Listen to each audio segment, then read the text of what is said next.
اعوذ باللہ من الشیطان الرجیم بسم اللہ الرحمن الرحیم۔ سورہ آل عمران آیات نمبر 130 تا 143 میں سود کی ممانعت اور انفاق فی سبیل اللہ کی تلقین، نیز اپنے گناہوں پر فوراً معافی مانگنے کی نصیحت اور جنگ احد میں نقصان اٹھانے پر دلجوئی کی گئی ہے۔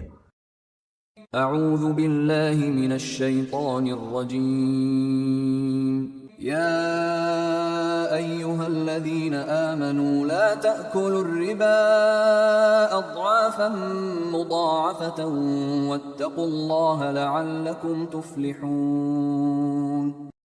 اے ایمان والو، کئی گناہ بڑھا کر سود نہ کھایا کرو اور اللہ سے ڈرتے رہو تاکہ تم فلاح پاؤ۔ واتقوا النار التي اعدت للكافرين، اور اس آگ سے ڈرو جو کافروں کے لیے تیار کی جا چکی ہے۔ وَأَطِيعُوا اللَّهَ وَالرَّسُولَ لَعَلَّكُمْ تُرْحَمُونَ، اور اللہ اور اس کے رسول صلی اللہ علیہ وآلہ وسلم کی اطاعت کرو تاکہ تم پر رحم کیا جائے۔ وَسَارِعُوا إِلَى مَغْفِرَةٍ مِّن رَّبِّكُمْ وَجَنَّةٍ عَرْضُهَا السَّمَاوَاتُ وَالْأَرْضُ أُعِدَّتْ لِلْمُتَّقِينَ، اور اپنے رب کی بخشش اور اس جنت کی طرف بڑھنے میں تیزی دکھاؤ جس کی وسعت زمین اور آسمانوں جیسی ہے، یہ ان پرہیزگاروں کے لیے تیار کی جا چکی ہے۔ الذين ينفقون في السراء والضراء والكاظمين الغيظ والعافين عن الناس والله يحب المحسنين۔ جو لوگ خوشحالی اور تنگی دونوں حالتوں میں خیرات کرتے ہیں، غصہ ضبط کرنے والے ہیں اور لوگوں سے ان کی غلطیوں پر درگزر کرنے والے ہیں، تو جان لو کہ اللہ ایسے نیک کام کرنے والوں سے محبت فرماتا ہے۔ والذین اذا فعلوا فاحشة او ظلموا انفسهم ذكروا الله فاستغفروا لذنوبهم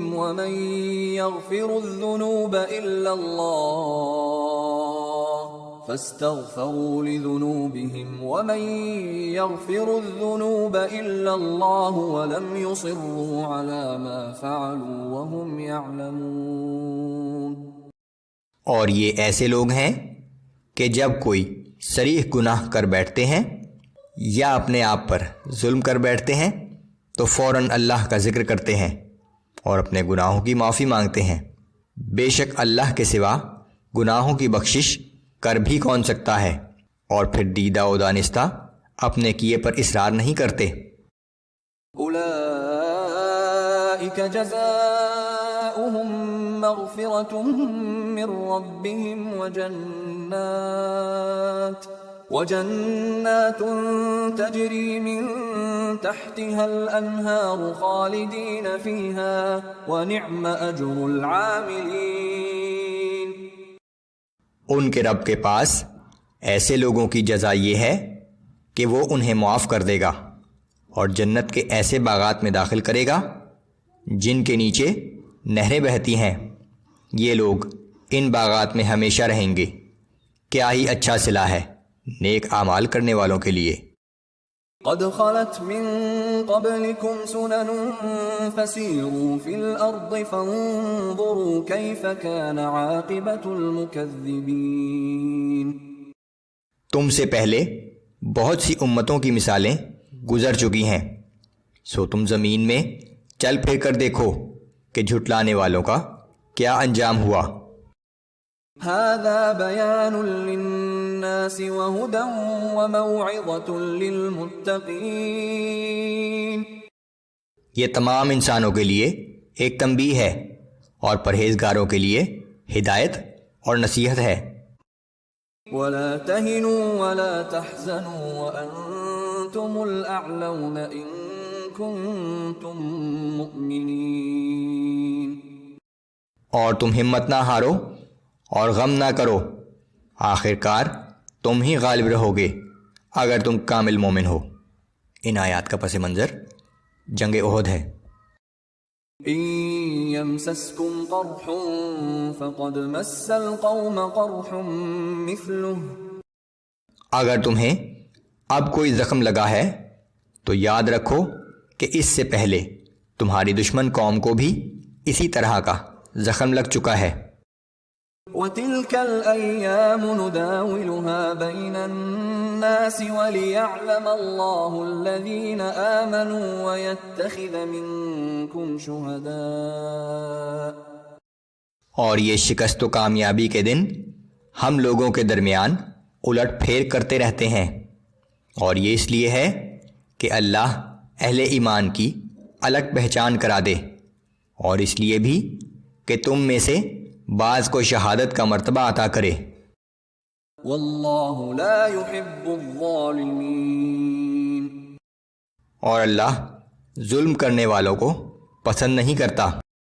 وَلِيُمَحِّصَ اللَّهُ الَّذِينَ آمَنُوا وَيَمْحَقَ الْكَافِرِينَ اور یہ اس لیے بھی ہے کہ اللہ ایمان والوں کو پاک و صاف کر کے مزید نکھار دے اور کافروں کے زور کو مٹا دے۔ أَمْ حَسِبْتُمْ أَن تَدْخُلُوا الْجَنَّةَ وَلَمَّا يَعْلَمِ اللَّهُ الَّذِينَ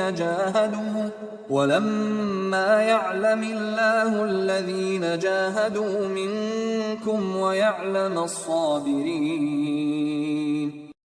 کیا تم نے یہ سمجھ رکھا ہے کہ تم یوں ہی محض ایمان کا دعویٰ کر کے جنت میں داخل ہو جاؤ گے، حالانکہ ابھی اللہ نے یہ تو دیکھا ہی نہیں کہ تم میں سے کون جہاد میں جانے لڑانے والے ہیں اور کون اس کی خاطر صبر و استقامت دکھانے والے ہیں۔ وَلَقَدْ كُنْتُمْ تَمَنَّوْنَ الْمَوْتَ مِنْ قَبْلِ أَنْ تَلْقَوْهُ فَقَدْ رَأَيْتُمُوهُ وَأَنْتُمْ تَنْظُرُونَ اور تم تو شہادت کی موت کی تمنا کرتے تھے، مگر یہ اس وقت کی بات تھی جب موت سامنے نہ آئی تھی۔ لو اب وہ تمہارے سامنے آ گئی ہے اور تم نے اسے اپنی آنکھوں سے دیکھ لیا ہے۔